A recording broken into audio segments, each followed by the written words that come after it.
एक दिन जंगल में मेंढकों का एक समूह कहीं जा रहा था। कुछ समय बाद चलते चलते उनमें से 2 मेंढक अचानक एक गड्ढे में गिर गए थे। उसके बाद वे दोनों उसमें से निकलने की कोशिश करने लगे, लेकिन जो मेंढक बाहर थे वे उन दोनों मेंढक को कह रहे थे कि रहने दो, तुम दोनों गड्ढे से बाहर निकलने की कोशिश करना अब बेकार है, तुम नहीं निकल पाओगे। लेकिन दोनों मेंढक बाहर निकलने के लिए लगातार कोशिश कर रहे थे। ऊपर मौजूद मेंढकों ने फिर से बोला कि क्यों इतना मेहनत करते हो, अब बाहर नहीं निकल पाओगे।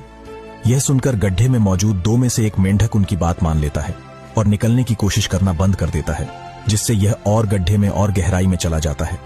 लेकिन पहला मेंढक ऊपर मौजूद मेंढकों की बातों पर ध्यान नहीं देता है और वहां लगातार बाहर निकलने के लिए ऊपर की ओर छलांग लगाते रहता है। कुछ समय बाद वह मेंढक अपनी पूरी जान लगाकर ऊपर की ओर छलांग लगाता और बाहर आ जाता है। दरअसल यह मेंढक बहरा होता है और इसे उन मेंढकों की आवाज नहीं सुनाई दे रहा था जो इन्हें कह रहे थे कि तुम बाहर नहीं निकल पाओगे। लेकिन यह मेंढक उनकी बातों को नहीं सुन पा रहा था। इसे लगा कि वे लोग इसका उत्साह बढ़ा रहे हैं बाहर निकलने के लिए। यह कहानी हमें यह सीख देती है कि हमें लोग क्या कह रहे हैं, इस पर ध्यान देने के बजाय हमें अपने कामों पर ध्यान देना चाहिए।